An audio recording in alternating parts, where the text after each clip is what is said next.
welcome back to Bridal Society. I'm Rebecca, this is Laura, and this is Emma.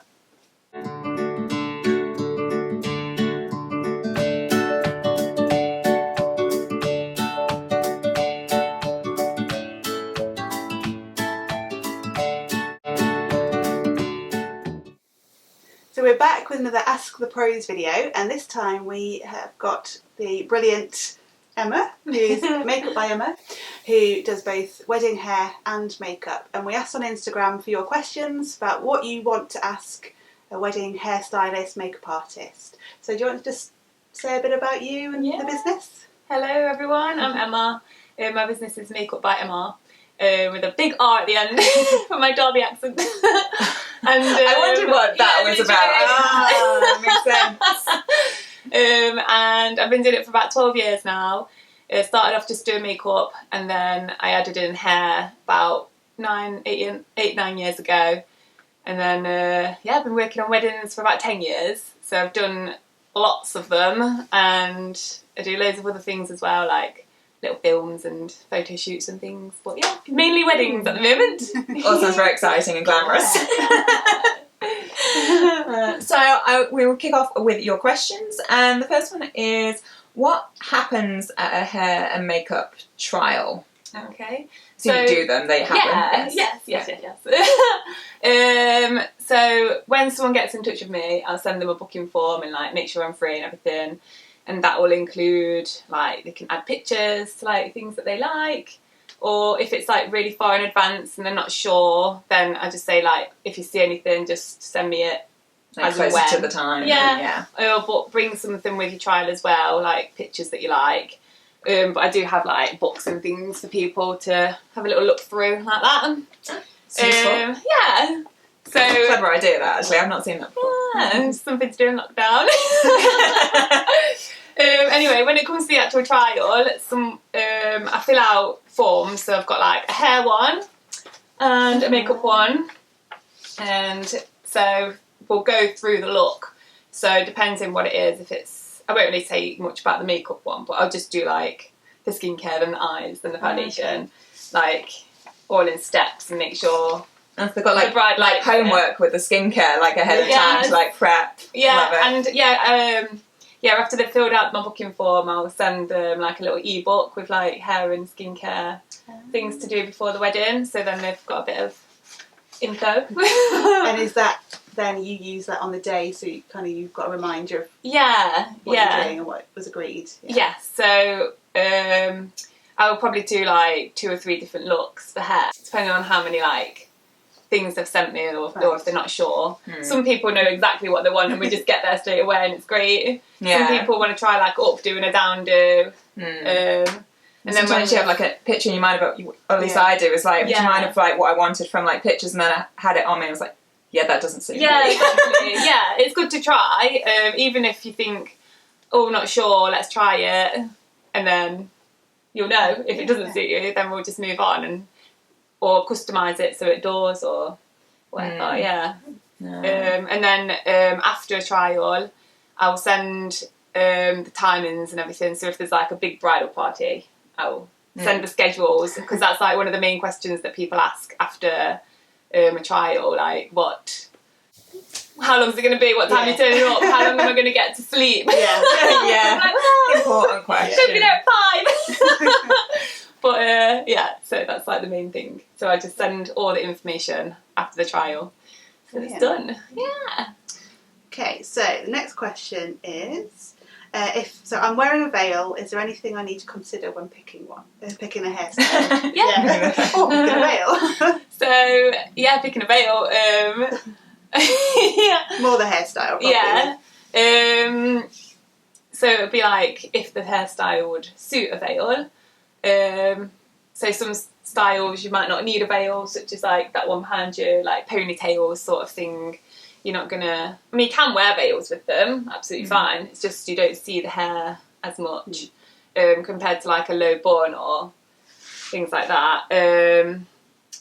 But yeah, you need to consider like if you're gonna wear it all day, and is it easy enough to take out? So when I put a veil in, I usually say a bridesmaid, come and have a look at this. Like, this is how I do it. This is how you take it out without making it a mess. Okay, yeah. And then are you putting like a hair accessory on top to cover like any bands up? And is that going to be easy enough to take off as well for someone else that's not me later on in the day to like fix it again? But yeah, I think that's like the main two things. Yeah. Getting it off. Yeah. So does that mean as well that there's some styles that are easier to do with a veil than others, like you say, like a bun and... Yeah. Like a low bun and like things like this, you can just pop one in there. Well, yeah. So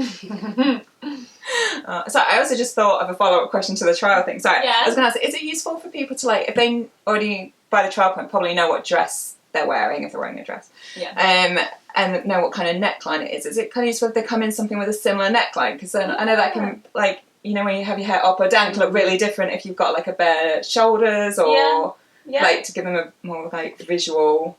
idea. Is that kind of helpful? Yeah, that is good actually, yeah. And wearing something pale or white as well, or whatever sort of colour your dress is, that's good. I guess from a makeup point of view, that as well, like wearing something pale, because that colours on your makeup. But no, that's a good idea to wear a similar neckline thing. Yeah. Sorry, that just... I just thought, useful to know. Okay, so next question. So what size bridal party would you say one kind of hairstylist, makeup artist can manage, and kind of how many in the party would it be before you might need a second or multiple people? Appreciate it depends on what the ceremony time is and stuff like that. But. So like say if someone's getting married at 10, I'll be like, let's do 2 people. But yeah, so if it's like a big bridal party, I've worked with someone and we did about 12 each. Before, but that was just on hair, so it's like very fast. But I wouldn't prefer to do that on like a general one. I think my maximum would be like 6 or 7. Okay. To keep it nice and not so like stressy. Is that for, like, you don't be stressed. Is that for, like, hair and makeup? Yeah. For the same person, or like? Yeah. Service, like 7 hairs or 7 makeups or a mixture of. Oh right. Okay. Yeah, because you'd end up getting up really, really early, and you want to be partying on the night, don't you? Yeah, you're like, it's a fine line between, like, keeping it reasonable. But it's nice to have a second stylist anyway. Just like, say if there's more than like 4 people, if you want hair and makeup, then it's nice to have someone else. It's just like, makes the day flow nicely. But yeah, we usually sort it out between ourselves. So like, if someone books me for both and I feel like, oh, I need a bit of help with that, then I've got a lot of people that I know and work with a lot. So it's nice because everyone knows how to work with each other. If you're already friends and stuff. Yeah. So I guess this sort of follows on in the timings of things. But so like, how long sort of would you say per person it would take to do hair / makeup? Like to get through per person. On my schedules I always use like 45 minutes for a bridesmaid, whether that be for hair or makeup. And then for a bride I give an hour, so an hour for hair, an hour for makeup. Okay, so it's potentially 2 hours for a bride if they're having the whole the whole thing, the whole shebang. Well, okay. I think that's similar from like for everyone as well, like all the stylists. That's quite standard. Yeah. Interesting. So something that I think there's quite a lot of historical, maybe like myths about this question. It's like, when should I wash my hair? Do you want it wet when we arrive? No. Do we have a dry? Or kind of, what do you want? Preferably if it was dry and clean, that'd be amazing. So people, that is another question that people ask actually. I just remembered, like when to wash their hair. So I always just say, like, if you wash it every day, then wash it in the morning. As long as it's dry by the time I get there and everything, then that's fine. Because some people, like you said before, like, you need to wash it every day, and that's fine, isn't it? Like, you don't want to be uncomfortable. You want to feel nice and fresh. And then if people aren't bothered, I'd just say just do it the night before then, and then that's one less job to do in the morning. Like, but yeah, as long as it's dry, that's the main thing. Please. Because I think historically it used to be, you need to come, like, don't wash it on the day because it's too soft for things to fall out. Yeah. Is that true, or is I mean, a lot so of much? Yeah, a lot of hair textures can be smooth, but we've got like things like texture spray and things to like grit it back up and make it all stick. Basically, Like, we can make it nasty. yeah, we can do things. So no problems. No. And like, is it so when you get to someone's house to do this stuff? Like, is there anything you need them to have like set up for you, like be near a PowerPoint, that kind of thing for you? Yes, that'd be great. Hopefully not for your hair dryer, because they should have dry hair when you get there. But I guess you've got like tongs and all kinds of stuff like that. Yeah, just have a little space with like a little table and a chair.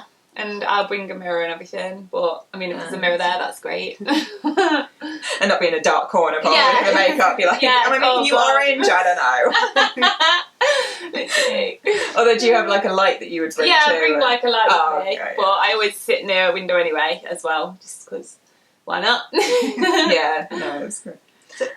No, go on. Oh, sorry, I was going to say, if someone has coloured hair and like dyes their hair, how far in advance or when would you say they should like dye it in preparation for the wedding? I'd say like at least maybe a week. So like let the colour settle. With that, just use professional shampoo and conditioner as well, so it's not going to fade, because a lot of them just like strip your hair and then there's no point even having it coloured. But just talk to your hairdresser and just get some nice shampoo and conditioner to keep your colour nice and fresh, and it will last longer. Get your money's worth. Yeah. That's good to know. Like, it's not something I've ever, because I've never coloured my hair, it's not something I've ever thought about, but I've seen people do. Okay, so our next question is, what's your sort of number one top tip or golden rule for wedding hair and makeup? I'd say just you want to look like yourself, but like the polished version. So if you're going to be like, if you don't wear makeup or anything in general, you don't want to experiment with a smoky eye or like a red lip or something if you're not going to be comfortable. Yeah. So I'd say pick something that you feel comfortable in, but also feel like amazing, like glamorous. But don't go too wild if you're not wild. But if you are wild, then go for it. Literally. So that's my top tip, I think. I like it. Okay, so the final question. What do you wish clients knew before meeting you? I'd say like, me personally, I use all vegan stuff. So if everyone's got that sort of ethics, if they're bothered about vegan and cruelty-free, then that's a nice thing to know. Also, like in general, you want to make sure like you get on with your hair and makeup artist, because you want to be having fun on the morning and everything. You want it nice and relaxed and chilled.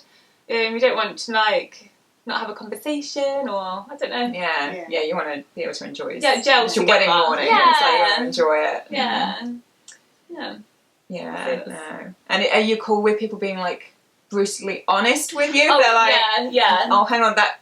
I know we had a trial, but this hair's now like over here, and I'm not. Yeah, please do. Like I always say to people, I'm not going to be offended by anything, and it can always be fixed. Like if you feel like, not sure if that's today or whatever, like I can fix it. It's just hair. It's just makeup. Like it's art. We can make it better.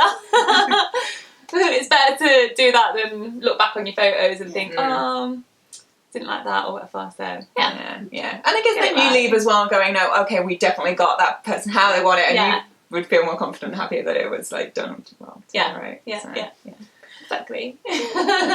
Well, thank you to our special guest, Emma, which is, again, Makeup by Emma, and you can find a link to her socials and website in our description box below, so check that out. Otherwise, thank you for watching, and we'll be back next Friday with more content like this.